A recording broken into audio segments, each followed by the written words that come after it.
On this occasion, we are honored to have with us the august presence of two important rishis of modern Bharata. I am happy to welcome the Reverend Head of the Ramchandra Mission, Hyderabad, Padma Bhushana Shri Kamlesh Ji Patel, as the guest of honor on this great occasion. A guru of global acclaim and a guide of Raja Yoga meditation, Acharya Kamlesh Ji Patel has been recognized as a master who facilitates the rejuvenation of the inner self. In his attempt to connect people to the divine self, Acharya Patel has transformed millions of lives across the world. We are immensely privileged and happy to have with us respected Parama Pujaniya Dr. Mohanji Bhagwat, the Sarasanga Chalak of Rashtriya Swayam Sevaka Sangha, a movement founded in 1925, engaged in the mission of nurturing the cultural pride of India. Mananiya Sri Mohanji Bhagwat, an exceptional leader of values and a great strategist of all social and religious and spiritual themes, hails from Chandrapura, Maharashtra. After completing his veterinary medical graduation, he dedicated his entire life to the Rashtriya Swayam Sevaka Sangha, and he has become the Sangha Pracharaka in 1974. I would like to add here one very important thing which is touching my heart. Parama Pujaniya Mohanji Bhagwat is a great devote, and also he loves the writings and life values of Parama Pujaniya Gurudev Dr. R.D. Ranade, and draws his inspiration from the sanskaras inherited from Gurudev's lives and works. Academy of Comparative Philosophy and Religion is an institution devoted to the comparative understanding and research all over the world regarding all the religions and philosophies of the world, to work for the spiritual unity of the mankind and consequent peace and goodwill upon earth, bringing together intellectually and spiritually minded persons. Sri Gurudev himself wrote the prospectus of this particular institution in the year 1925. He declared this institution to be established on 1/8/1924, that is on Friday, and exactly after completion of 100 years, that is on today 1/8/2024, we are celebrating the centenary year of this particular great institution. I would like to bring to your kind notice that the first book, The Constructive Survey of Upanishadic Philosophy, was written by Gurudev Dr. R.D. Ranade, and it was published in the name of our academy, that is Academy of Philosophy and Religion, Pune, in the year reprinting his entire collection of works. Today we are releasing around 7 books out of 27 books.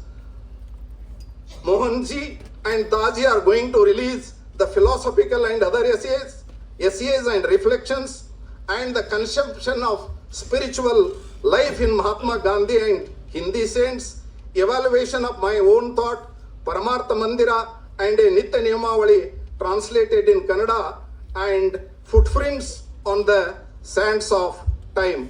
On behalf of my colleagues in the service of Gurudev, I am happy to welcome you all for this sacred event. May Sri Gurudev shower his grace upon us and lead us through all the upcoming events. Namaskar. Thank you. The guest. On behalf of all the devotees of Gurudev Ranade who have assembled here, as well as each and every one of us present here and each and every person of Belgaum, it is time to honor our dignitaries who have graced this occasion. सबसे पहले इस संस्था के समर्पित कार्याधिकारी ACPR के उपाध्यक्ष श्री सुब्रमण्यम भट्ट जी, परम पूजनीय सरसंघ चालक डॉक्टर मोहन जी भागवत को स्मृति चिन्ह प्रदान कर गौरवान्वित करें।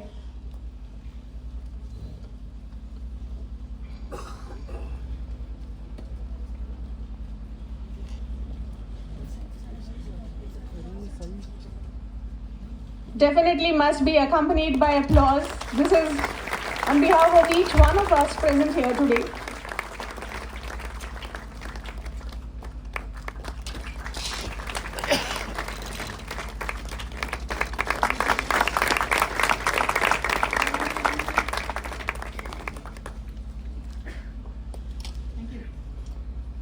Padma Bhushan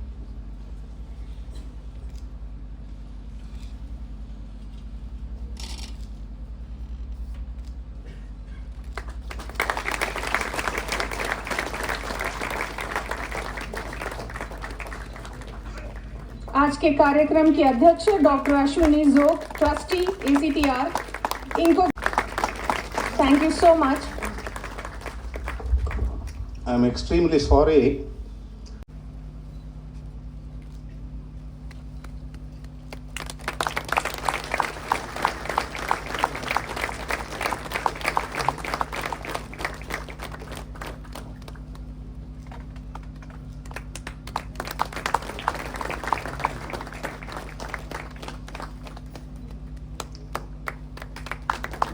Tributes to Gurudev Dr. R.D. Ranade.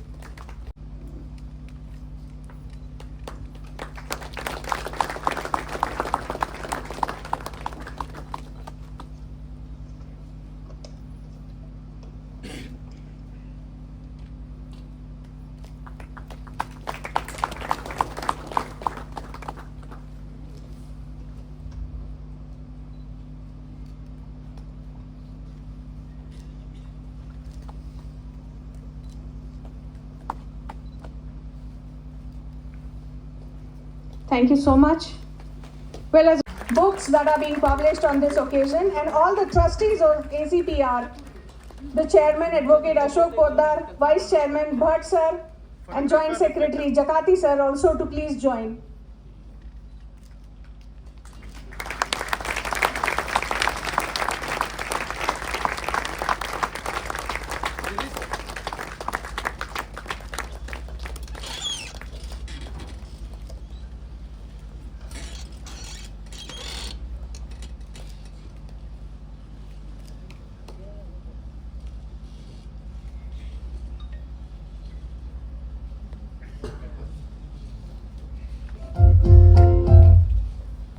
अब मैं पद्म भूषण श्री कमलेश पटेल जी को आमंत्रित करती हूं जो हमारे साथ अपने अद्भुत विचार साझा करें। अभी नहीं है, मोहन जी का नहीं है, मैं बताता हूँ, अभी दादी का है।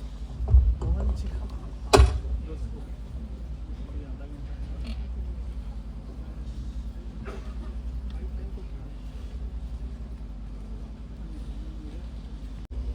My respect to Sri Maruti ji and so many dignitaries present here who are ardent followers of Honorable Ramchandra Dattatreya Ranade ji, our Gurudeva.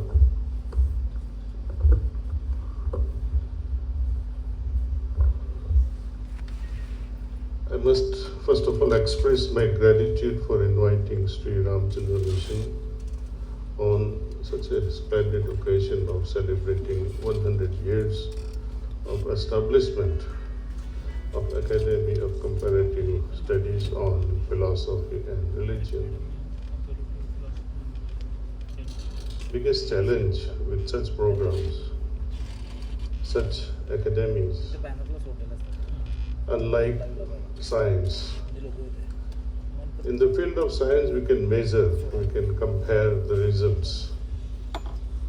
If paracetamol is not working, try and find out how ibuprofen can do the job. Things like that. The results are obvious. In the field of philosophy, field of religion, field of psychology, cosmology, what Dr. Ranade was so fond of, none of these topics are measurable. None of them. How can you measure the development of kindness, compassion, love, knowledge in the psyche of a human being who is merely practicing or going through this tapasya? What are the indicators that will give us the signal that this philosophy is better than the other philosophy? And when it comes to better or worse, then the philosophy is looking for a simple answer. What is the absolute?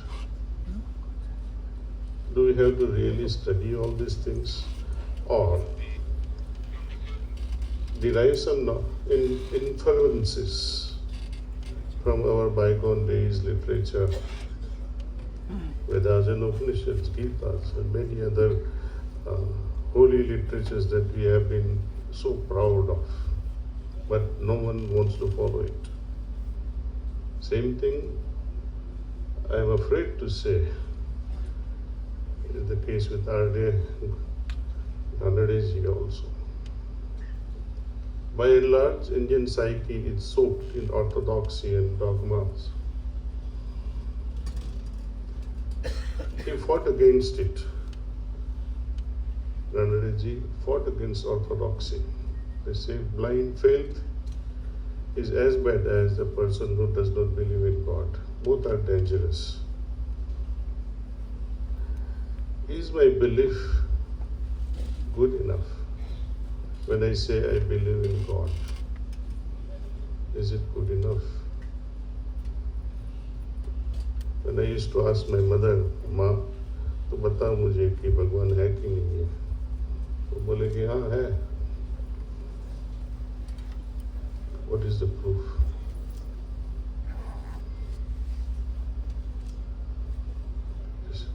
Why are you saying God is there? She said, my mother taught me.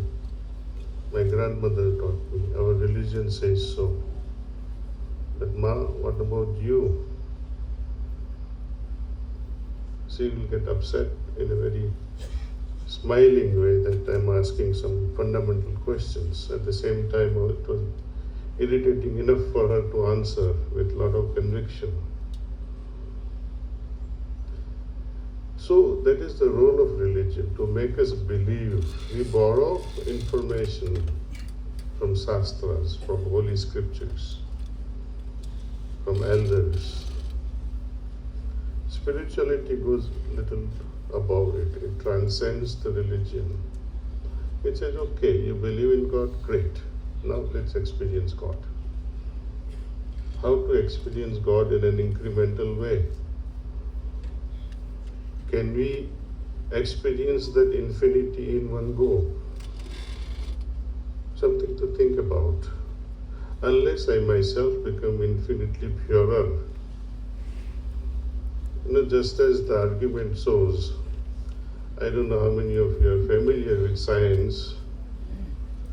Anyone knows Heisenberg?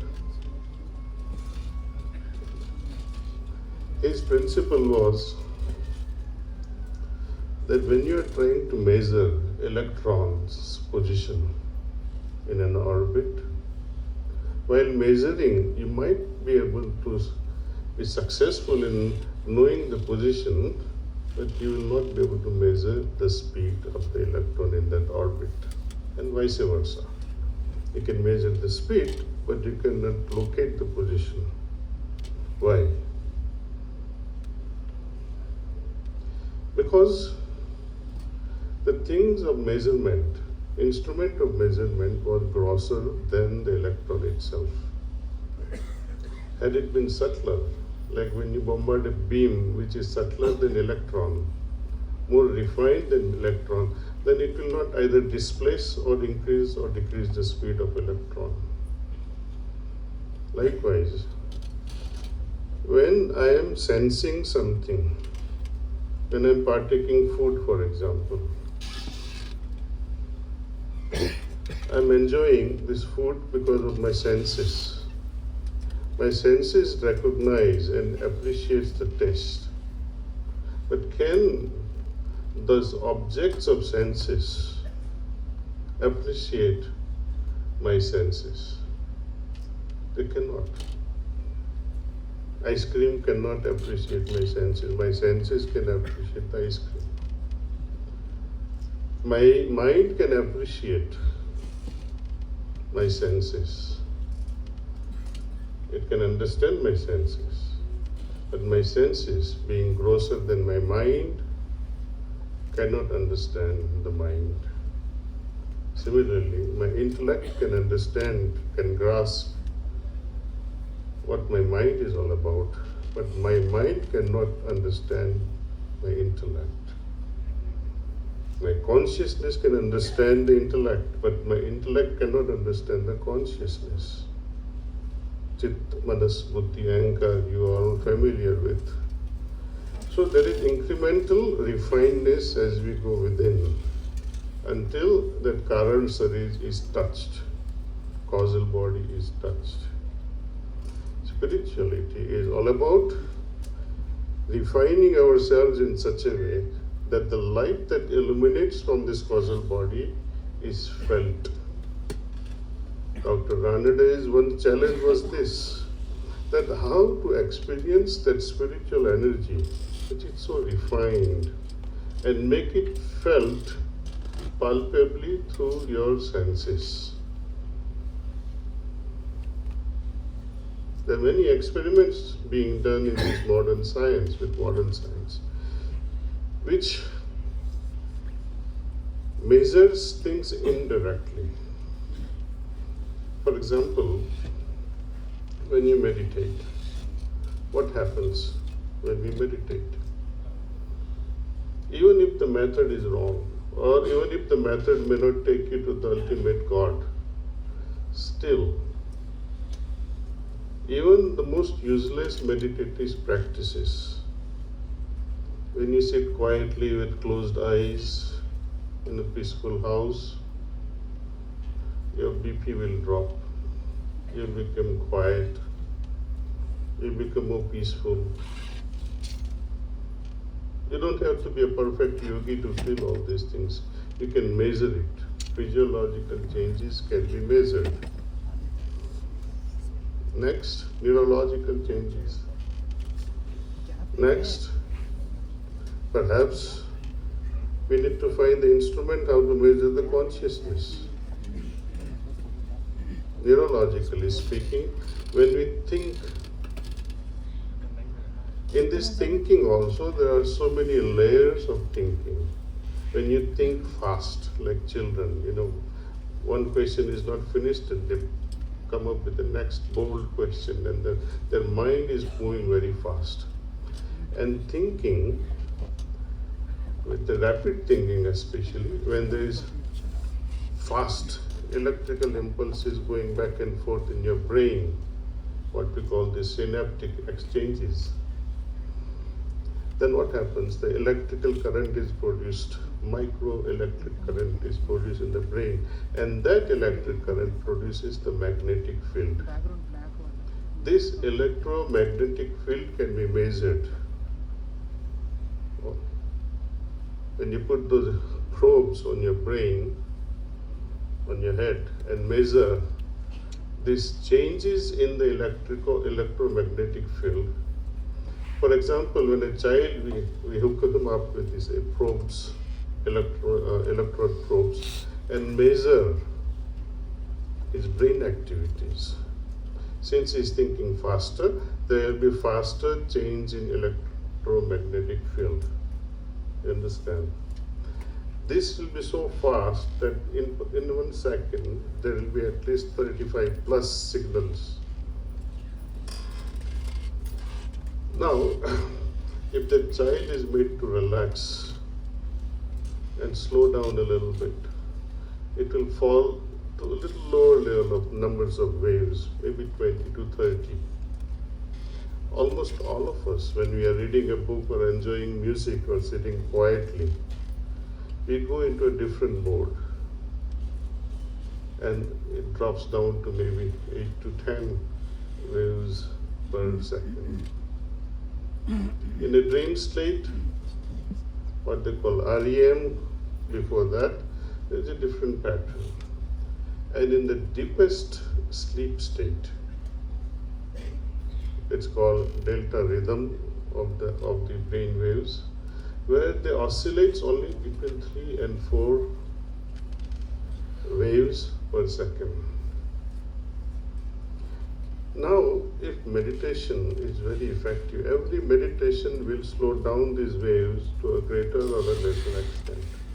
Some meditation will bring you down from 30, 40s to 20s. Some will be to 8 to 10. Very rare meditation will bring you down 2, 3 to 5 hertz per second. Very rare. And what does that mean?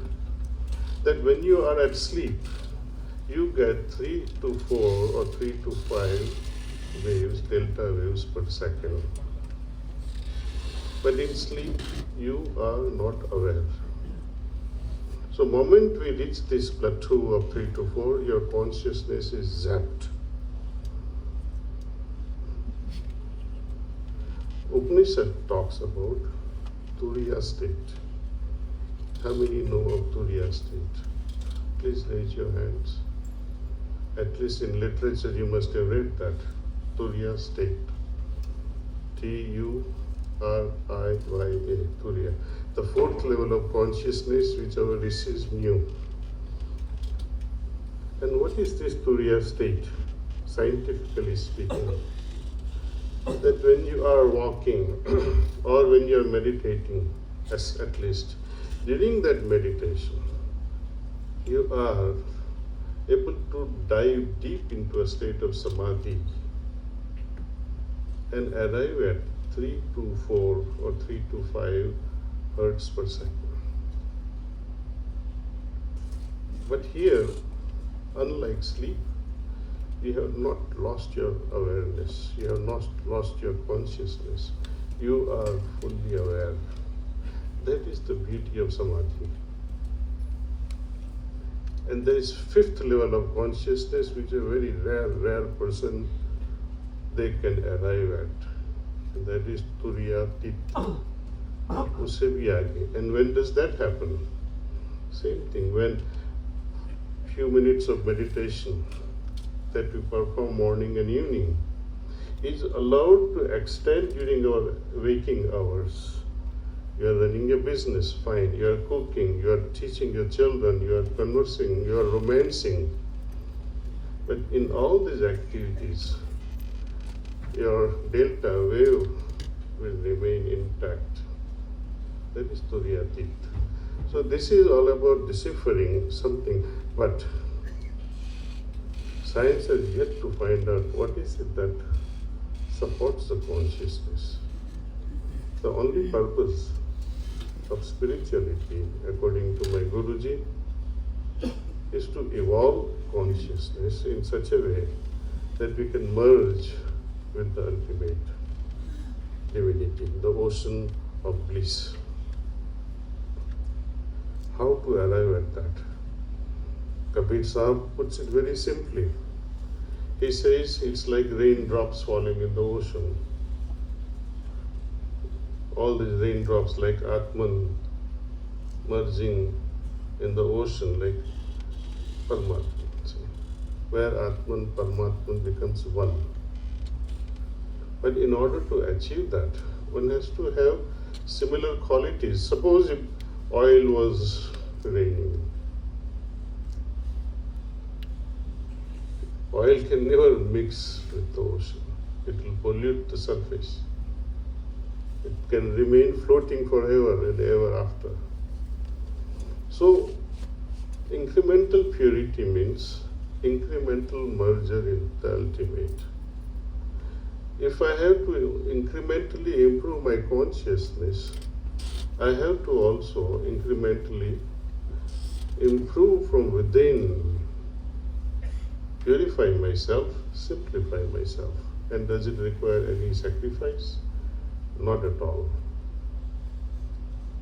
Meditation to me is like lying in the mother's lap with your closed eyes, Only thing is that your mother is not around. Now you substitute that with God. And say, now I am floating in the arms of God. Close your eyes and feel that. See, you can feel the presence.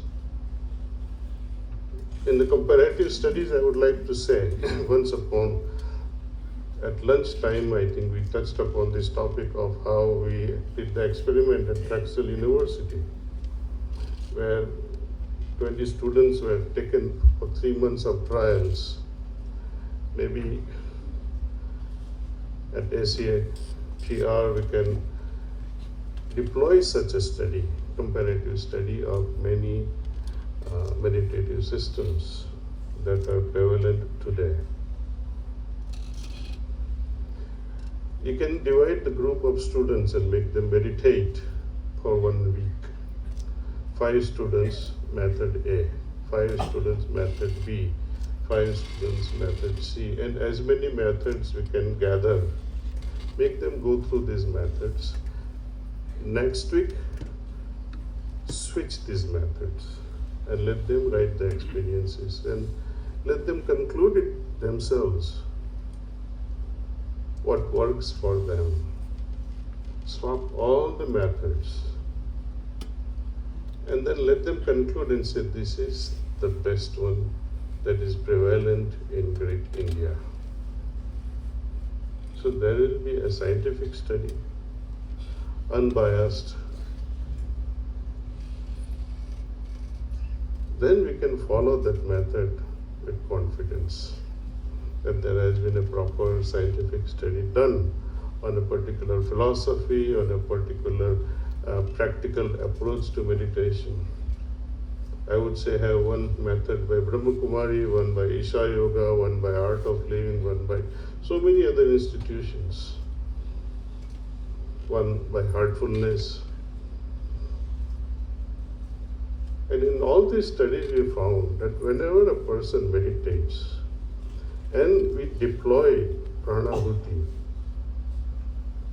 it embellishes, it beautifies the state of samadhi in a very fast way, something that would have taken you years to arrive at the level of consciousness. This will bring about such a state in just very few sessions of meditation. That is the beauty of pranahuti. But what is pranahuti as per Upanishads? There is one beautiful sloka, but I am not an expert in Sanskrit, so I cannot recite it. But it goes like this: just as our body needs annam, annasya annam, likewise there is manasya manam. We have 5 koshas. Some of you are maybe familiar with these koshas. Annamaya kosha, pranamaya, manomaya kosha, vigyanmaya kosha, and anandmaya kosha. Each kosha has its particular food, nourishment. Annamaya kosha, we know how to enrich it. Pranamaya kosha, manomaya, vigyanmaya. These are all related to our sukshma sharir, chit, manas, buddhi, and ahankar. They can be nourished through contemplative approaches. We learn from each other, especially from elders. How can we nourish the last kosha? Our karan sharir, our soul. What is the food for that? And that's why Upanishad says it is pranasya pranaha, one that nourishes the prana. But who can grant us access to such a flow of transmission of pranahuti? Only a yogi of caliber, gifted with such an art, can elevate our consciousness from wherever we are to the higher levels. It doesn't require any deservingness. It requires simple willingness to try and see, okay, see if I can attain a higher level of consciousness. Vivekananda also used to say one fundamental thing in the Western world. that the purpose of our human existence is very simple. We all have a certain level of consciousness. Purpose is to allow it to become a broadband. Our consciousness is like a thin film of water. Imagine, thin film of water which is sandwiched between two giant oceans. That is the situation with our consciousness. He would say that allow your consciousness, the thin layer of consciousness, to soar higher into superconsciousness and allow it to dive deeper into a state of subconsciousness. Thereby you are widening your level of consciousness. And that is the only purpose. Body can never evolve. The time limits that we have, whatever we can live here on this planet, we can only age. We can never evolve. Soul doesn't need evolution. Soul is immutable, cannot be changed. So the entire exercise is to evolve that subtle body and help us purify ourselves so that we become absolutely transparent, become eligible, like those pure raindrops falling in the ocean, merging with the ultimate. So this is my humble request, that don't be so dogmatic with religions. Every religion is trying to say, I am better than the other. Why do we do what we do? We have lost most of the knowledge completely. We need to do research, scientific researches on that. What does it do? And most of our rituals in Hinduism are towards the health. Almost 99.99% are geared towards bettering our health.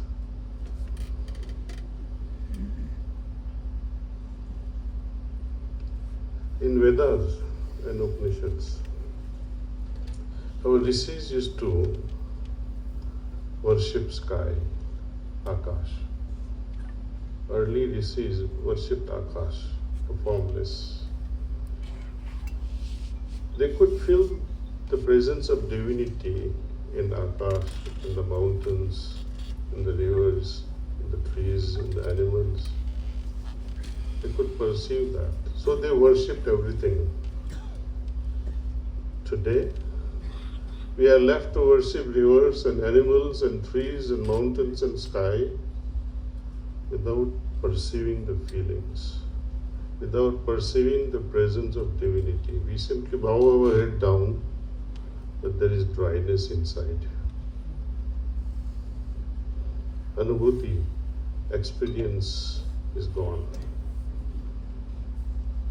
A senseless religion. Islam, Christianity and Judaism, these are monotheistic religions. They think they are the best. No one is better than them. There is so much of ego in there. So all are suffering. And one most common thing in all religion is this: if you do this, you'll go to heaven. If you don't do this, you'll go to hell. Only two instruments are used very favorably in their favor. Today afternoon I was talking to our Bade Bhaiya, Dr. Mohan Bhagwat ji, that there are countries, especially outside, where temples are being built left and right, left and right. In one city perhaps you'll find 3 or 4, and hardly there is a population of 3,000 Indians. But so many temples. I was telling him, they are like avenues of income. Like you open one mall here, one mall there, another mall at the end of the city, and generate the income. Many trusts are being formed they generate so much of income. Do you think there were temples in Vedic times? Do the Google search and let me know how many words you find, one or two. Let me know, and in which Upanishad or which Vedas.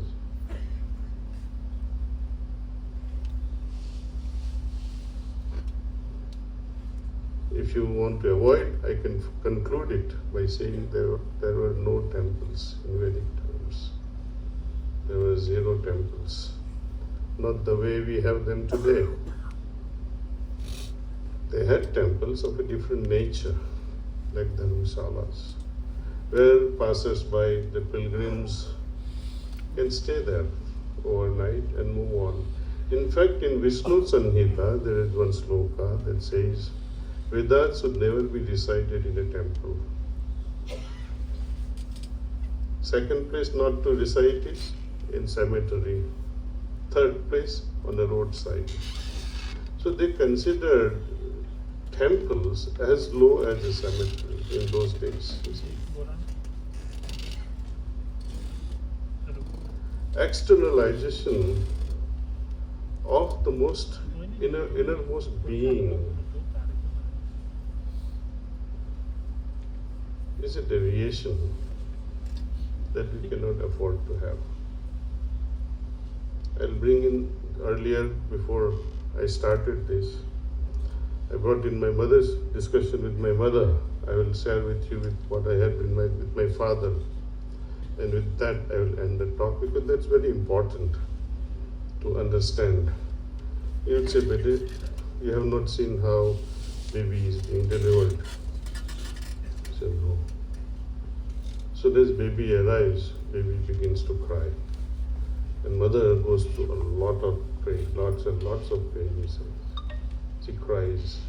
But moments, mother hears the cry of a baby. The crying mother begins to smile. And that is once, perhaps the last time she would smile when the baby is crying. Rest of the life, child cries and mother also cries. But that's the only time she smiles. Why? Suppose if baby was not crying, that means doctors are in trouble. That till the baby try to stimulate the breathing and the heart stimulation. And even then baby does not cry. That means Jivan Data, the soul, life force, it does not matter what we call that entity, has not come along. Your Jivan Data is within you. And that Jivan Data is always with us. Moment this Jivan Data leaves, you are dead. My Jivan Data is not in Dwarka or Ayodhya. Mine is within myself. And so is everybody else's. And that's why our Shastras, they call it Antaryami. One who dwells within. Google this also. Heart and Jivan Data, or the soul in Vedas. Lord Krishna says, I dwell in every heart of a living being. And where are we searching? So how can there be peace? Change the direction, go inward. No less a person than Lord Krishna has spoken on this. And yet, even after we read Gita 1,000 times, we still want to bow at the feet, the so-called statues of Lord Krishna. I am not against Murti Punjan. Murti Punjan is good in the beginning. All our Shastras says this, from Akar we have to move towards Nirakar. We are not going to destroy the murtis. We respect them, we honor them. But know that that is not God. It should be fully ingrained in ourselves that that is not God. worship, I bow my head down as if God is there. And having experienced that, I must try to maintain that connection that I have established after bowing my head wherever I go.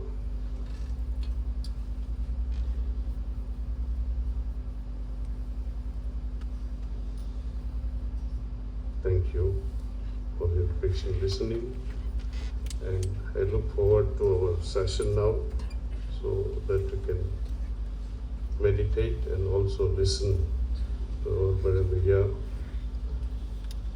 Pujaniya, Mahananiya. As I said, one of the greatest souls of Bharat Mata has gifted to us in the care, the guardianship of our culture, and make India great, rather greater than ever before.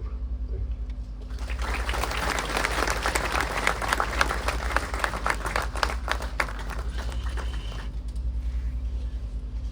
you.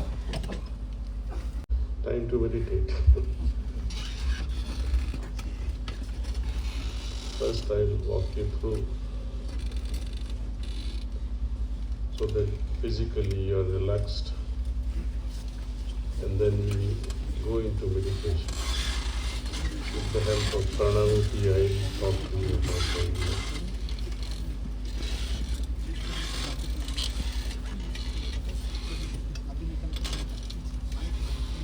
Close your eyes very gently.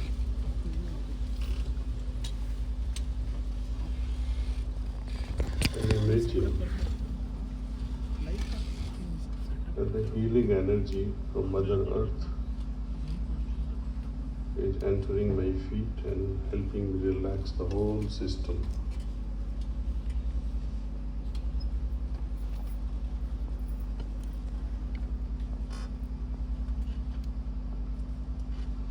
Permit this energy to enter your feet, your ankles and lower legs, helping them relax.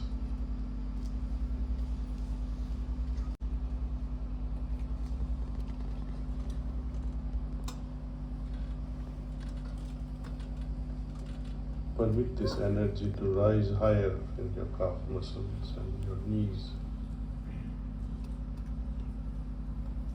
Feel them getting relaxed.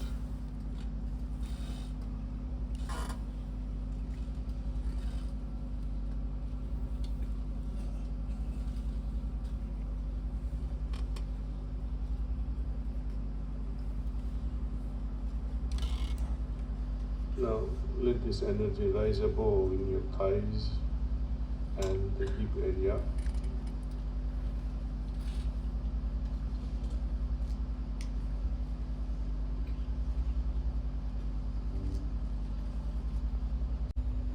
And chest.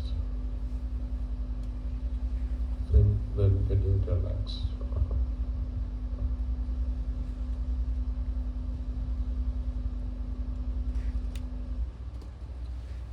Now your shoulders.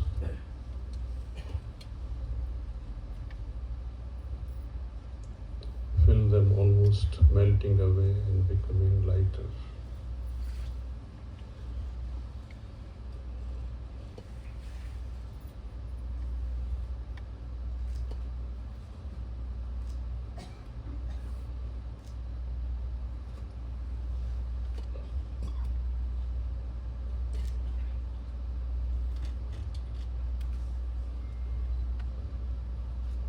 Permit this energy to rise above, further into your biceps and forearms and wrists, palms and fingers.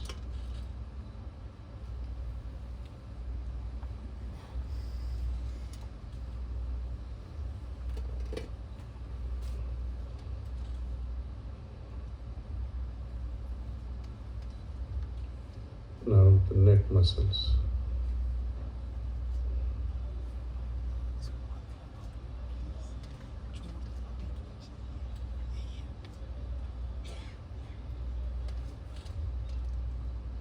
Permit this energy to relax your lower jaws, all the muscles in your mouth, your lips.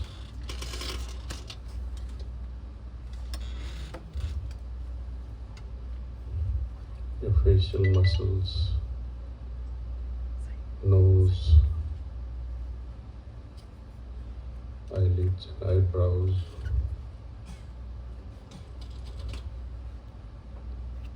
forehead,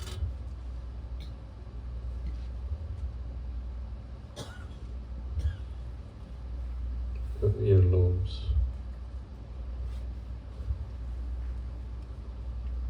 top of your head.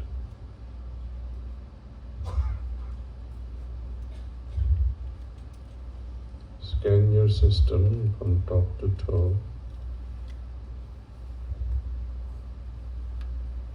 and revisit any area which may be stressed.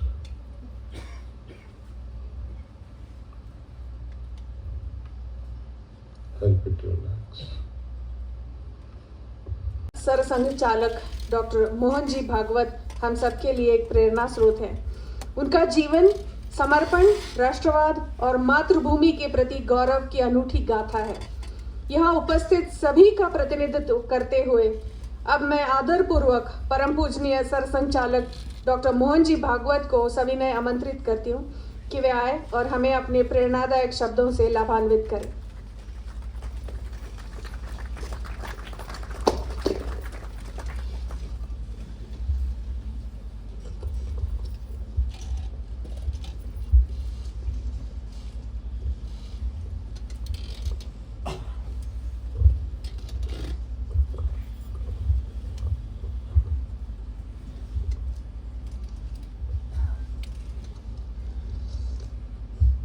श्रद्धेय दाजी, आदरणीय श्रीमती उजो madam,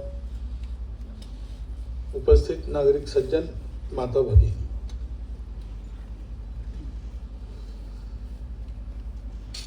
अभी जो अनुभव हम ले रहे थे उससे और फिर से आपको खींचकर धरातल पर लाना, ये आपको तो अच्छा नहीं लगता होगा, मुझे भी अच्छा नहीं लगता है। हम में से हर व्यक्ति ऐसे अनुभव के बाद ये चाहने लगता है कि सदा हम इसी में बने रहे,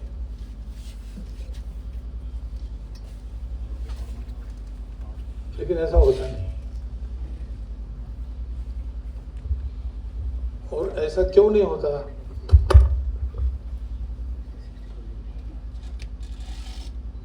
इसी का उत्तर मनुष्य खोजता है। सारे जीवन के अनुभव में से, उथल पुथल में से, ये प्रत्यक्ष अनुभूति की बात तो कही गई है, लेकिन बिना कुछ प्रयास किए पहला सांस हम लेते हैं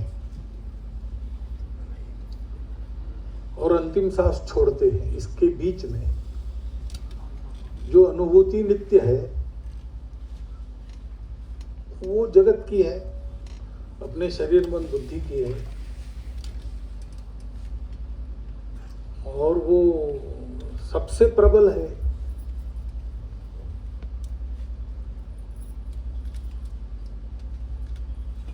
और उसमें द्वैत है, कई प्रकार के सुख भी है, दुख भी है। हर्षस्थान सहस्राणि, भयस्थान शतानि च, दिवसे दिवसे मूढ़म आविशन्ति न पंडिता, ऐसा कहा है। लेकिन जिसको स्पर्श नहीं कर सकते ऐसे पंडित बहुसंख्या में कभी रहते ही नहीं।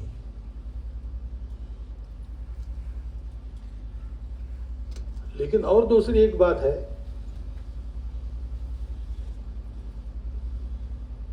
कि जो ऐसे पंडित बन गए, यानी जो इसके ऊपर चले गए, जिनको वो अनुभूति सदा के लिए प्राप्त हो गई, वैसे तो दुनिया से उनका कोई अब सरोकार नहीं है, और उस आनंद और शांति की अनुभूति से फिर से इस उथल पुथल वाली दुनिया में वापस आने का उनका मन भी नहीं है। लेकिन फिर भी वो वापस आते हैं और हम लोगों को इस स्तर से उठाकर उस स्तर तक ले जाने के लिए अपना जीवन खर्चा करते हैं।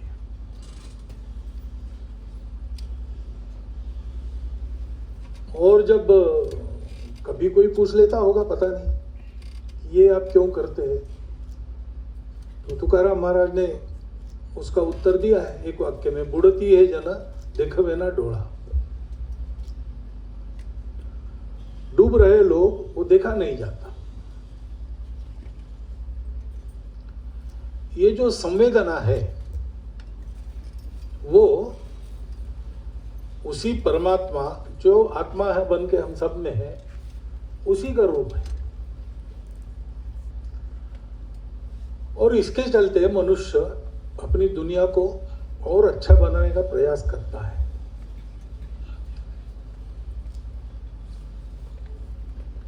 तो स्वाभाविक मनुष्य को यह प्रश्न होता है कि दुनिया और अच्छी कैसे बने। तो ये दुनिया का मतलब मेरा शरीर मन बुद्धि, ये भी एक दुनिया है। और मेरा अपना जीवन, उसमें मेरी कुछ कामनाएं हैं, इच्छाएं हैं, उसको पूर्ण करने के लिए साधन चाहिए, वो साधन है। और ये सब उद्यम करके मैं तरह तरह के सुख भोगता हूं, फिर भी मुझे जो अपूर्णता लगती है उससे मुक्त होने के लिए मुक्ति का मार्ग है।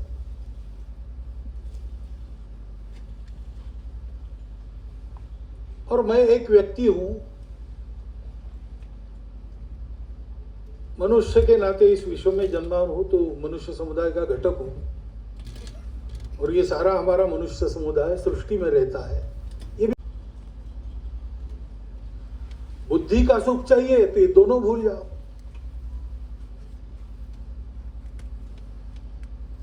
तीनों एक साथ सुखी नहीं हो सकते।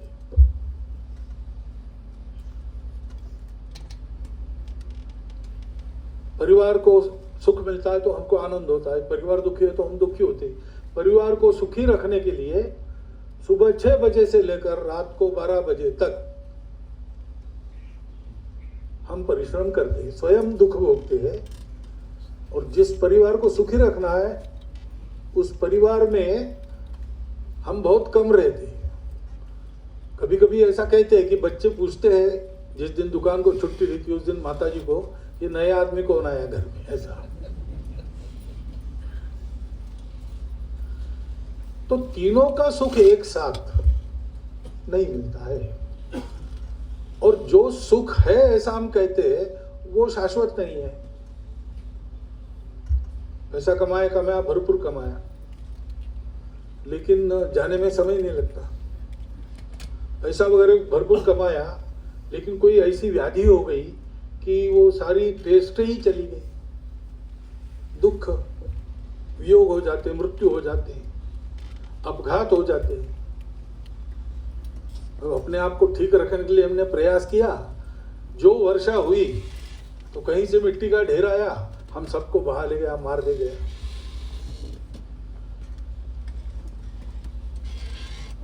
तो प्रश्न आता है मन में। ऐसे ही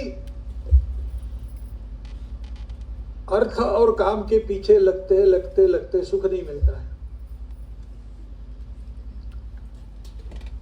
और इसलिए हमको बताते हैं कि इसको छोड़ दो, इसका पूर्ण त्याग करो। जब इसका त्याग करोगे तभी मुक्ति मिलेगी।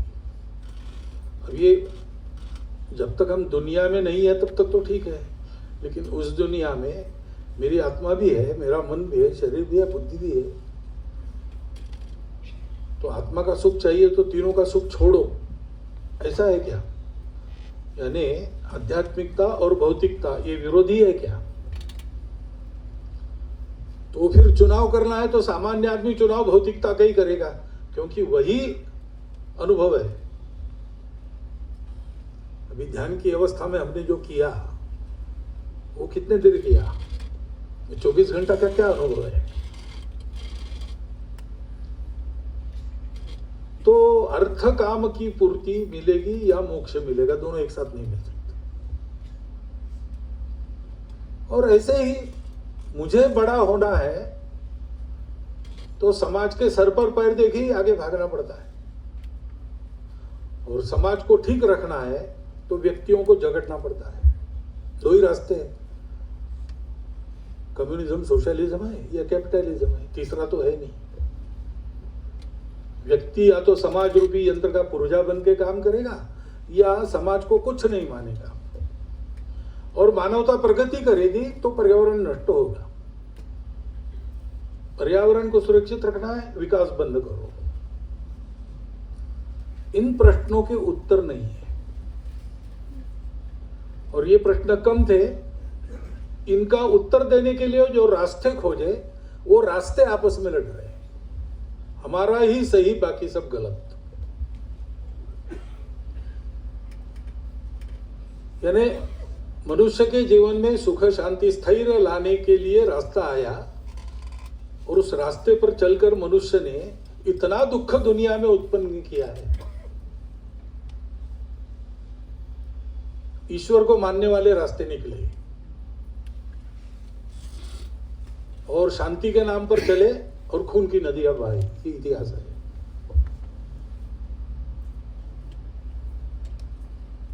प्रेम के नाम पर चले, छल कपट कर रहे हैं, ये इतिहास है।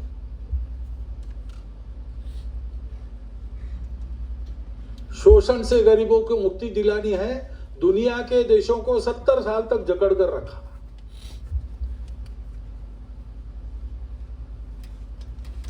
और मुक्त और स्वतंत्र जीवन का पुरस्कार करना है, लेकिन सबकी आर्थिक व्यवस्था पर मेरा डंडा चलना चाहिए, ऐसा नहीं। तो चले थे कहां जाने के लिए, पहुंचेगा।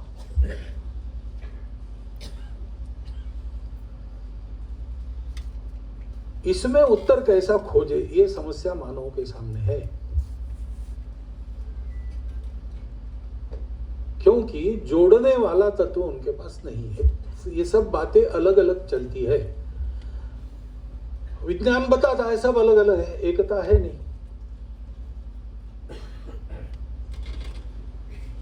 विज्ञान बहुत आगे जाता है, लेकिन उसकी गति से हम भागते नहीं।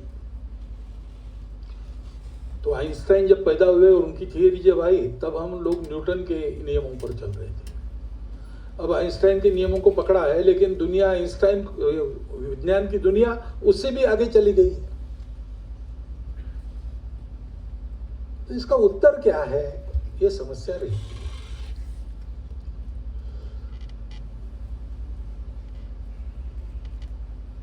वैसे उत्तर दे चुके हैं, उत्तर मिल चुका है, उस उत्तर पर लोग चल चुके हैं, लेकिन पीढ़ियां बदलती है, समय बदलता है। जैसे स्मरण शक्ति है वैसे विस्मरण शक्ति भी है, इसलिए बार बार उसको याद देना पड़ता है। साफ बात है कि सबके मूल में जाओ, पहुंच जाओ तो दिखेगा कि अलग कुछ नहीं है, सब एक ही है। अभी विज्ञान भी कहता है बिग बैंग हुआ, उसके पहले क्या था, ऐसा प्रश्न है वैज्ञानिकों के सामने। उसके पहले और एक सृष्टि बनकर विलीन हो गई, वो भी बिग बैंग से बनी। तो ये जो काल का प्रवाह है वो कब शुरू हुआ, वो शुरू होने के पहले क्या था। अब विज्ञान भी अनुमान लगा रहा है, तर्क दे रहा है, गणित से बता रहा है कि everything has come out of a single pre existing universal consciousness.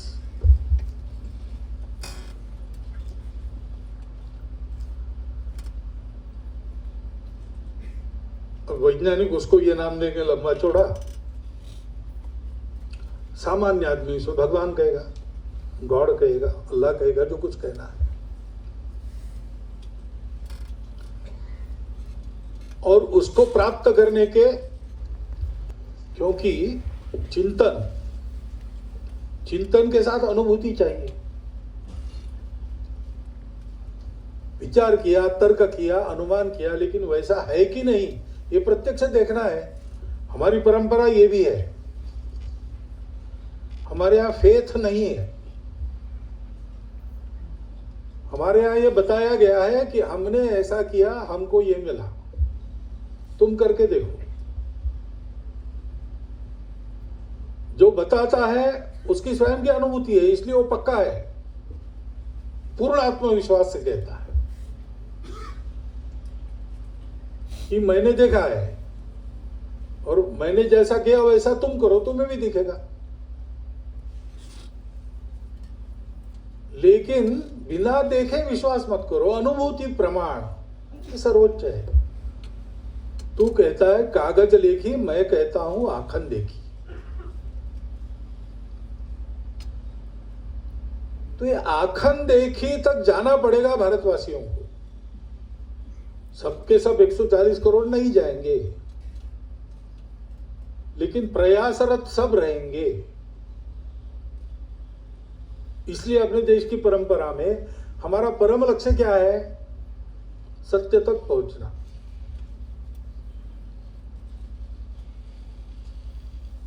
उसके रास्ते हैं सब, रास्तों का विरोध नहीं है, लेकिन रास्तों में आपस में विरोध भी नहीं होना चाहिए। विरोध जो होता है वो अज्ञान के कारण होता है। तो जब ये कहा जाता है गुरुदेव के द्वारा कि वन रिलीजन, तो कभी कभी ये कंफ्यूजन हो सकता है कि वन रिलीजन तो सो कॉल्ड इस्लाम के मानने वाले भी कहते इसी में आ जाओ सब लोग, ईसाई भी कहते। हमको ये नहीं कहना है, क्योंकि रिलीजन शब्द का अर्थ गुरुदेव जो करते हैं वो क्या कहते हैं अंग्रेजी में? मिला। We must make clear, however, the meaning of religion, for no term is liable to be more misunderstood. By religion we mean the direct first-hand relationship of man and God, and not any unsystematized and uncriticized methods of belief and practice.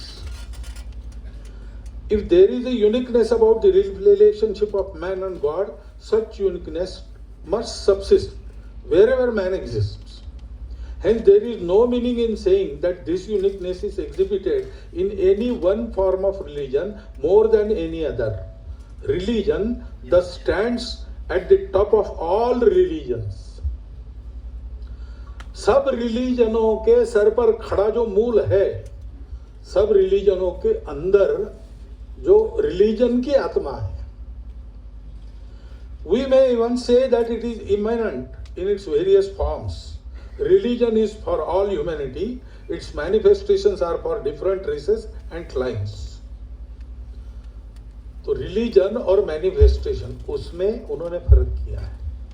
ये रास्ते manifestations हैं। Religion concerns itself with the essential, it forms with the accidental. Religion is the embodiment of the universal, its forms are individual manifestations of it. The relation of the one and the many is nowhere better exhibited than in relation of religion and its various forms. अब इस बात को समझना हो तो भारतवर्ष पर दृष्टि रखिए। यहाँ अनेक रास्ते हैं, पहले से सब भारत से ही निकले, और बृहस्पति के चारवाक दर्शन से लेकर तो सगुण भक्ति तक सब प्रकार है।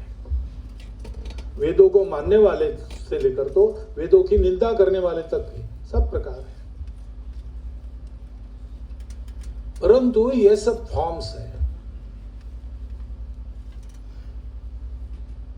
आप देखेंगे तो आपको ध्यान में आएगा कि ये सारे अलग अलग रास्ते, क्वचित परस्पर विरोधी बनने वाले रास्ते भी अपने आप को एक चौखट के अनुशासन में बिठा रहे हैं। 4 शब्दों में उसका वर्णन किया जा सकता है: सत्य, करुणा, शुचिता, तपस। तपस पहले आता है, उससे बाकी बातें निकलती है। तपस से चित्त शुद्धि, जो रास्ते हैं अपने, वो चित्त शुद्धि तक हमको ले जाते हैं। उस साधना को जारी रखते हुए चित्त शुद्ध होने के बाद उसमें संवेदना, करुणा निकलती है और उसके आधार पर हम सत्य तक पहुंचते हैं। ये religion at the top of religion है। सारी दुनिया के रिलीजन जिन्होंने उसका प्रत्यक्ष अभ्यास करके देखा, श्री गुरुदेव को रामकृष्ण परमहंस के बारे में अत्यंत आदर था। एक जगह उन्होंने कहा है विवेकानंद और राम तीर्थ, और उनके भी बड़े, उनसे भी श्रेष्ठ रामकृष्ण परमहंस, ऐसा उन्होंने कहा है। उन्होंने इन सब रास्तों की, इस्लाम और ईसाईयत की भी उपासना करके उसकी अंतिम परिणति तक वो गए और उन्होंने कहा कि ये रास्ते हैं, जितने मत होंगे उतने रास्ते होंगे, जो तो मत तो पथ, वही केवल अलग है, बाकी कुछ अलग नहीं है, वहीं पहुंचते हैं सब रास्ते से। ये प्रत्यक्ष बताने वाला भारतवर्ष है। ये प्रत्यक्ष बताने वाले पूर्व में भी थे। जब हमने वो प्रसिद्ध श्लोक कहा, यम ब्रह्मा वरुणेन्द्र रुद्रम मरुतस्तुन्वन्ति दिव्यैस्तवैर् वेद सांग पद क्रमोपनिषदं गायन्ति सामगा या ध्यानावस्थित तद्गतेन मनसा पश्यन्ति यम योगिनो। सुरासुरगणा देवाय तस्मै नमः, यस्यांतं न विदुः सुरासुरगणा देवाय तस्मै नमः। पुराना श्लोक है। तो ये रूप अलग अलग देखना, ये हमारी रुचि, हमारी दृष्टि, इसका प्रताप है। वस्तु तो एक ही है। और जैसा आपने कहा कि मूर्ति को नमस्ते करते समय, नमस्कार करते समय, मूर्ति के आगे जो भगवान है उसका स्मरण करो। जैसे कोई किसी चीज को अंगुली निर्देश करके हमको बताता है, तो पहले तो हम उस अंगुली को ही देखते हैं, क्योंकि वो बता रहा है। तो कहाँ बता रहा है? अंगुली देखते हैं। लेकिन अंगुली को ही देखते रहे तो वो वस्तु नहीं दिखेगी। अंगुली जिधर निर्देश कर रही उधर देखना है।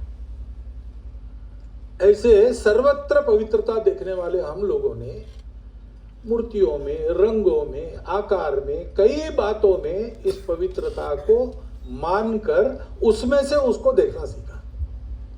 ये होता ही है, कॉन्शियसली नहीं सीखना पड़ता। मनुष्य अपने प्रवृत्ति के अनुसार ही सीखता है। लेकिन ये सारे रास्ते, उसके ऊपर जो है religion at the top of religions, गुरुदेव उसको कह रहे हैं। जिस समय गुरुदेव ने अपनी सारी बातें कही, उस समय उन्होंने ये भी कहा था कि पाश्चात्य विद्वानों को ये मैं बताऊंगा कि हमारे पास भी तत्वज्ञान का धन है और प्रतीति के साथ है, और उनकी भाषा में उनके ही तर्क देकर मैं उनको और इसकी सत्यता समझाऊंगा। तो इसलिए उनकी भाषा में उन्होंने बोला। उनको हमारा शब्द मालूम नहीं था, इसलिए उनको शायद रिलीजन ही कहना पड़ा हो। लेकिन इसके लिए हमारे यहाँ शब्द है, जो religion at the top of religion है वो धर्म है। अब दुर्भाग्य है कि हम अपनी भाषा भूल गए, इसलिए हम धर्म को रिलीजन समझते हैं। तरह तरह के ये संप्रदाय, वो धर्म नहीं, धर्म इनका लक्ष्य है। वो हमको धर्म मार्ग से ले जाने वाले, सम्यक प्रदान करने वाले ऐसे रास्ते हैं। और वो सम्यक रहे, सम्यक रूप से प्रदान करे, भटकाए नहीं, बिगड़ाए नहीं। इसलिए ये चौखट है, वो धर्म की चौखट है। धर्म उनका अनुशासन है। अर्थ, काम और मोक्ष तीनों को धर्म का अनुशासन पालन करना पड़ता है, तब वो अपने परिणामों में हमको कल्याण की ओर ले जाते हैं। अर्थ बिगाड़ता है, लेकिन अर्थ अनिवार्य है, क्योंकि बिना अर्थ के कुछ संपन्न नहीं होता। धर्मस्य मूलम अर्थम, भूखे भजन न होए गोपाल। लेकिन अर्थ प्राप्त होने के बाद गोपाल की ओर जाए, इसलिए धर्म का अनुशासन चाहिए। धर्म अविरुद्धो भूतेषु कामोस्मि भरतर्षभा। धर्म के अविरुद्ध काम पुरुषार्थ का पूरा सैंक्शन है अपने यहाँ, लेकिन वो धर्म के अविरुद्ध होना चाहिए।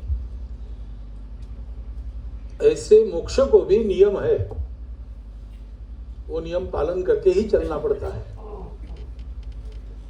ब्रह्मवेत्ता महापुरुष भी जब समाज में आते तो उन्होंने नियम बनाए हैं सन्यासियों के लिए। एक गांव में 3 दिन से ज्यादा नहीं रहना, कहाँ खाना, कैसे रहना, क्या करना, उनको उधर जाएंगे जंगलों में, हिमालय में जाके साधना करेंगे तो उनको कोई पूछने वाला नहीं। वहां वो सब धर्मों से ऊपर है। लेकिन जब समाज में रहेंगे तो उनको समूह का अनुशासन, क्योंकि ये सारी जो मनुष्य निर्मित बातें हैं, रास्ते, प्रतीक, पूजा, मूर्तियां, अर्थवाद, सबकी बात, सब ये बातें ये मनुष्य निर्मित है, तो उसको एक मर्यादा है। इस मर्यादा का पालन करके चलो और अमर्याद तक पहुंचो। इसलिए वन रिलीजन कहते समय गुरुदेव क्या कह रहे हैं हमको समझना पड़ेगा। कोई ये रिलीजन नहीं था, तब से जो चला है, जिसके नियम के आधार पर सारा चलता है, जो अभ्युदय और निष्क्रियस की सिद्धि करता है, जो इन सब अलग अलग चीजों को जोड़कर चलाता है, मन बुद्धि शरीर को साथ चलाता है, धर्म अर्थ काम और मोक्ष को एक साथ उस पर आगे बढ़ाता है मनुष्य को, और सृष्टि समष्टि और व्यष्टि यानी व्यक्ति, समुदाय और सृष्टि, इनको एक साथ ठीक रखता है। वो चौथा हमारे पास है। जब सृष्टि का संदर्भ आता है तब हम उसको धर्म कहते हैं, जब शरीर मन बुद्धि का संबंध आता है तब हम उसको आत्मा कहते हैं, और जब अर्थ काम वगैरह का संबंध आता है तब हम उसको धर्म कहते हैं। ये जोड़ने वाला जो तत्व है वो religion at the top of religion है, ऐसा मैं मानता हूं, जो मैंने चिंतन किया और अनुभव किया है उसके आधार पर। और इसलिए उसके द्वारा वन गॉड यानी हमारा परसेप्शन अलग अलग हो सकता है, लेकिन हम सबको पता होना चाहिए कि ये हमारा दर्शन है, जो है वो उससे और आगे कुछ है। और जब वो उसको पालूंगा तो कुछ अनुभवी लोग कहते हैं कि वो देख सकते हैं लेकिन उसके बारे में बता नहीं सकते। गिरा अनयन नयन बिनु बानी, अनिर्वचनीय।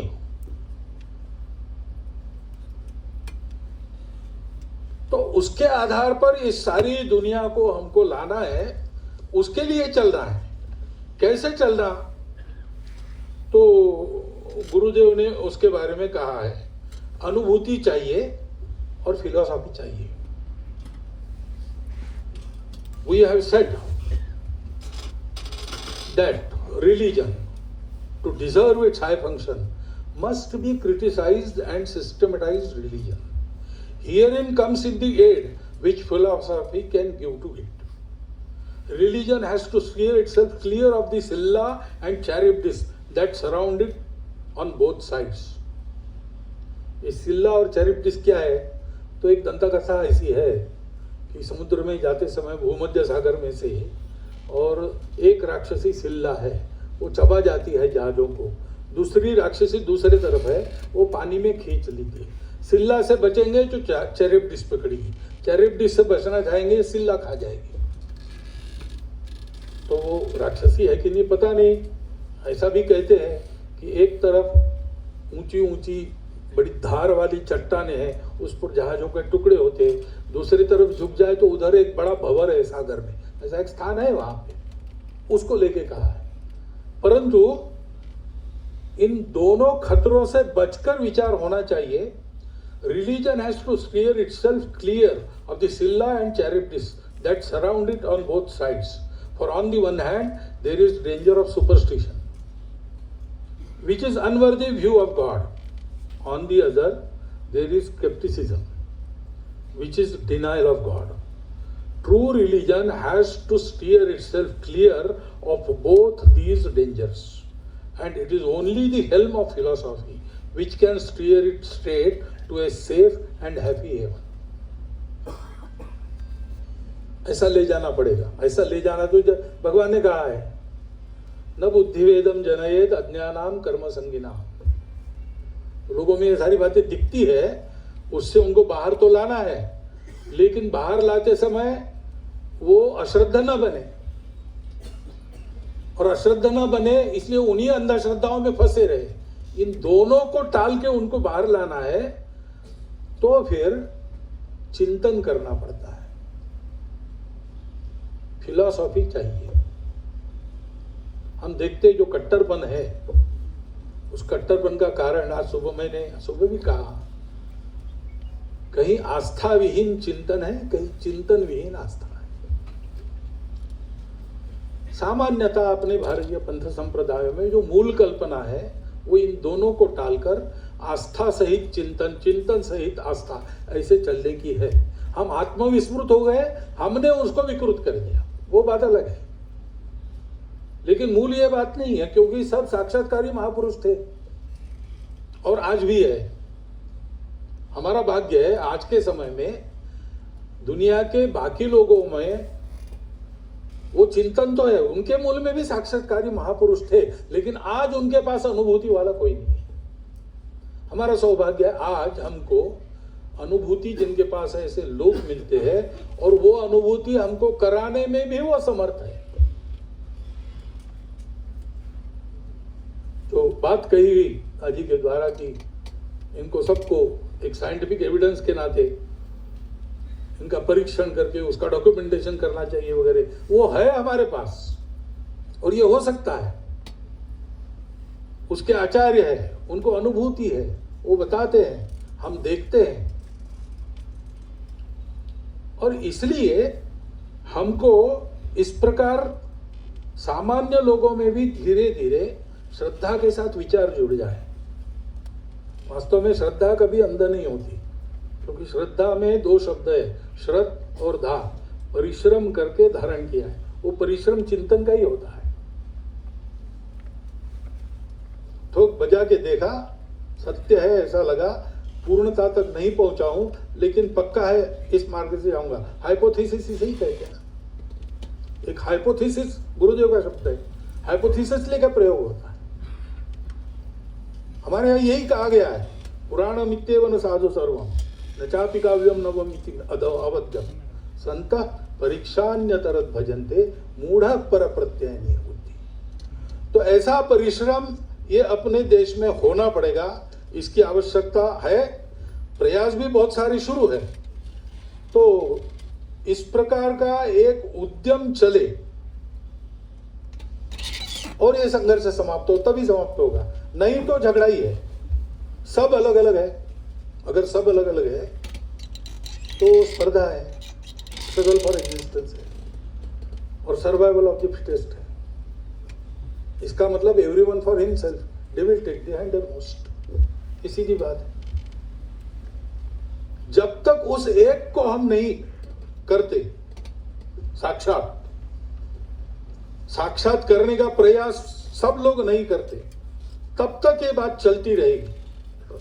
और इसलिए गुरुदेव ने कहा है, the problem of finding the universal in the midst of particulars, the unchanging in the midst of change has attracted the attention of every man of vision, whether he be philosopher or prince.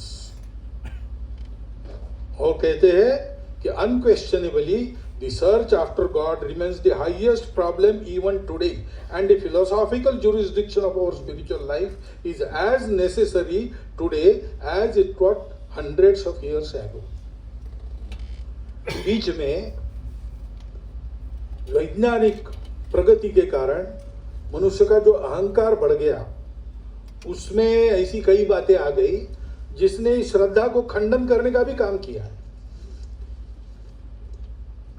यानी बंगाल में भी ऐसी स्थिति आई थी रामकृष्ण परमहंस के समय कि college में पढ़ने वाले तरुण दक्षिणेश्वर में जगतधात्री की मूर्ति के सामने जाके सिगरेट पीते हुए, hello miss Kali, how are you doing, ऐसा करते थे अपने ही देश के लोग। तो ठीक है, मूर्ति में परमेश्वर नहीं है, लेकिन मूर्ति में से परमेश्वर देखा जा सकता है, ये तो है।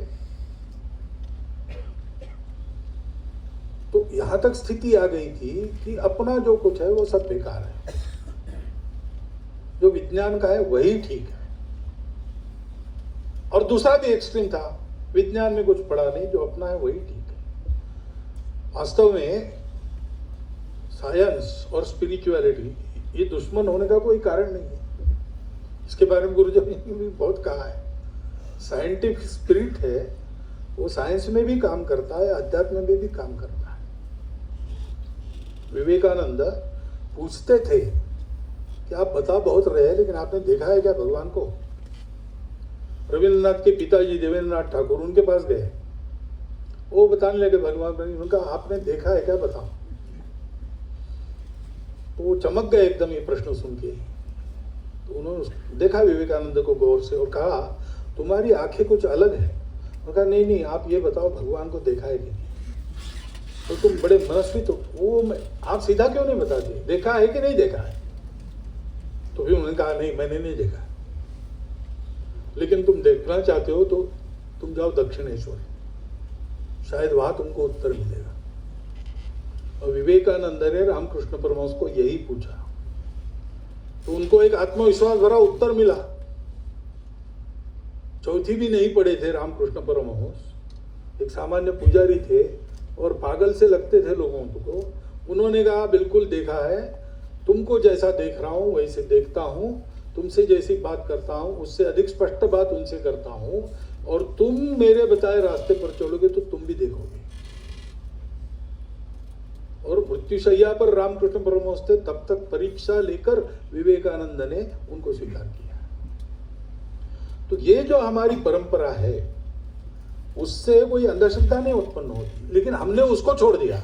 जैसे दादी ने कहा कि क्यों पिताजी कहते थे, दादाजी कहते थे, नानी जी कहती थी, इसमें भी कोई बुरी बात नहीं है। आप तो वाक्य एक, वो भी एक प्रमाण का प्रकार है, परंतु वो प्रमाण जांच करनी पड़ती है।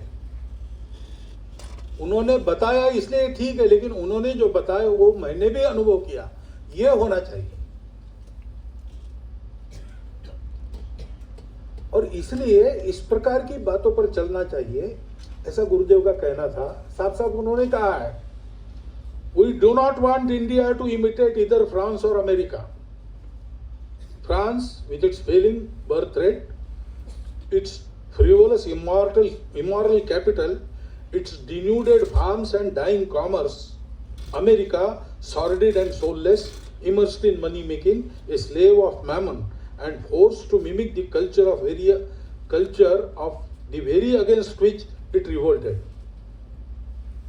उस समय उन्होंने कहा है, ये 26 साल के थे तब लिखा है, 1912 की बात है। कोई एक मिस्टर हरदयाल थे, उन्होंने बहुत सारी बातें लिखी भारतीय तत्वज्ञान के बारे में, उसका उत्तर देने वाला उनका लेख है, उसमें उन्होंने लिखा है। और आज ये प्रत्यक्ष अनुभव में आता है अपने लोगों की, जवान पीढ़ी वहां जाती है वो भी अनुभव करती है कि ये सब लोग अब लड़खड़ा रहे हैं, इनको रास्ता नहीं मिल रहा। तो हमको रास्ता देना है तो उसी प्रकार का देना पड़ेगा, जो पुरातन में जो कुछ प्रमाणित है, अनुभूत है, उसको तर्क के आधार पर मंडन करते हुए ताकि स्वीकार हो, और नए में से जो कुछ लेने लायक आता है उसको लेके, सिल्ला और चैरिप्टिस दोनों को टाल के, ऐसा चलना पड़ेगा। तब हम दुनिया को रास्ता दिखा सकेंगे।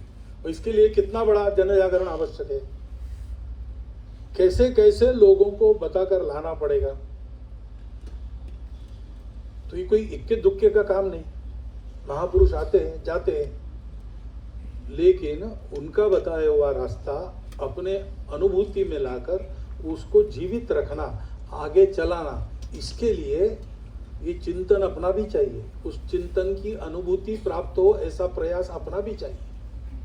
स्वल्पमल्पस्य धर्मस्य, ये हम सबके इस समाज की जो परंपरागत साधनाएं जो सत्य तक पहुंचाती चलती आई है, उनको उनकी प्रैक्टिस में जीवित रखना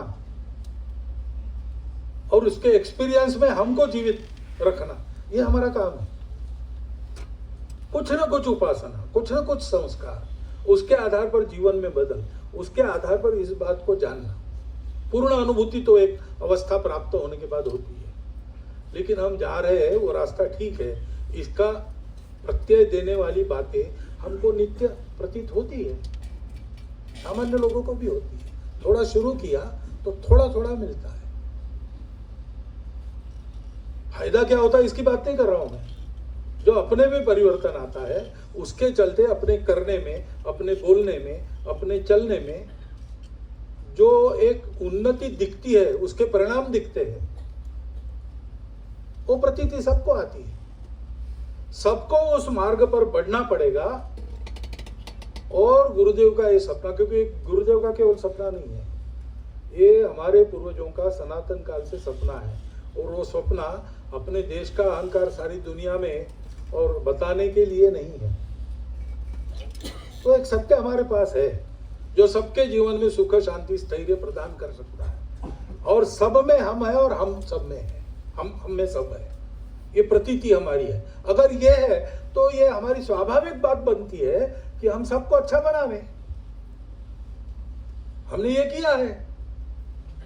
जब यातायात के साधन नहीं थे तब मेक्सिको से साइबेरिया तक और इंडोनेशिया से वहां अलास्का तक हमारे पूर्वज पहुंचे, और जहां गए वहां किसी को लूटा नहीं, किसी का राज्य बर्बाद नहीं किया, सबको सभ्यता दी, सबको शास्त्र दिए, गणित दिया, विज्ञान दिया, आयुर्वेद दिया।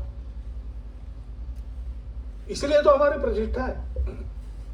वो सब हम करेंगे तो दुनिया में भारत का नाम होगा। दुनिया में भारत का नाम किस लिए होगा?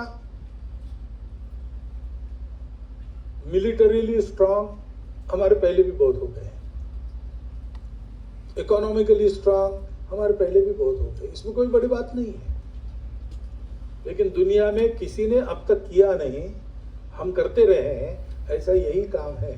संपूर्ण दुनिया में जाना, संपूर्ण दुनिया की मानवता को अधिक समृद्ध बनाना, सृष्टि को अधिक समृद्ध बनाना, व्यक्तियों को शील संपन्न बनाना, एक दृष्टि देना कि सबको साथ रहकर आगे बढ़ना है। ये दृष्टि देने के लिए हमारा जन्म है, हमारा भाग्य तब फलता है जब इसमें हम कार्यरत हो जाते हैं। वो काम हमें करना पड़ेगा और गुरुदेव के इस आशा को हम सब ने अपने अपने परिश्रम से और पूरा करना पड़ेगा।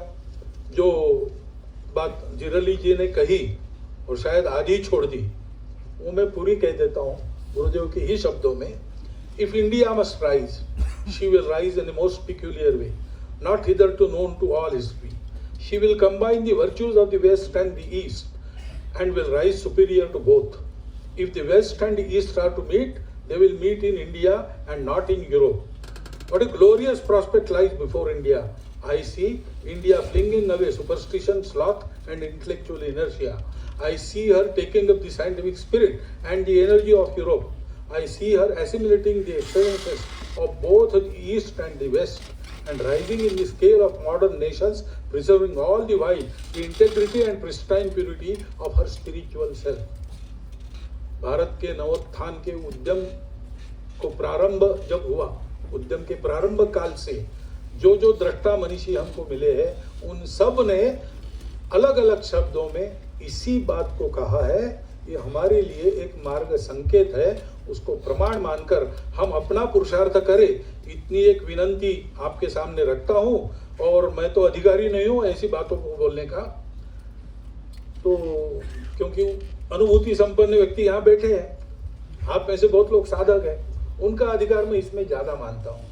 परंतु देश में घूमता हूँ और परिस्थिति ध्यान में आती है, और कुछ मैं भी पढ़ता हूँ, अपने पूर्व सूर्यों ने जो कहा है उसके आधार पर जो मन में आता है आपके सामने रख दिया है। क्योंकि ये अपनी एकेडमी है, वो उस चिंतन के लिए स्थापित हो गई है, कंपैरेटिव स्टडी, जिसमें से ये निकले कि रास्ते अलग अलग है, जाना एक ही जगह है, जिसमें से ये निकले कि सब में हम है और सब हम में है, जिसमें से ये निकले कि उसका रियलाइजेशन ये परम ध्येय है अपना, भोग उपभोग ये नहीं है। ये सारी बातें फिर एक बार चिंतन मंथन से और पावन होकर फिर से निकले और सारी दुनिया में फैले। इसी के लिए एकेडमी बनी है और उसके 100 साल पूरे हो रहे हैं। तो एक तरह से ये टेक ऑफ पीरियड है उसके लिए, ऐसा मैं मानता हूँ। और अब भारत में तो कर ही रहे हैं, अब थोड़ा बाहर जाकर भी इसको करना चाहिए। तो आगे आने वाले वर्ष भर के कार्यक्रमों में से इन प्रयासों की नींव रखी जाएगी, ऐसी आशा भी करता हूँ। और मुझे अनधिकार व्यक्ति का आपने शांति से इतना सुन लिया और मुझे जैसे को यहाँ बुलाया इस कार्यक्रम के लिए, इसलिए एकेडमी का और आप सबका धन्यवाद करता हुआ मेरी 4 शब्द समाप्त। Well, ladies and gentlemen, this is the manifestation of what happens when Astha and Chintan come together. Both are from a background of medicine, and we have experienced magic today. But I'm sure nobody wants this evening to end, but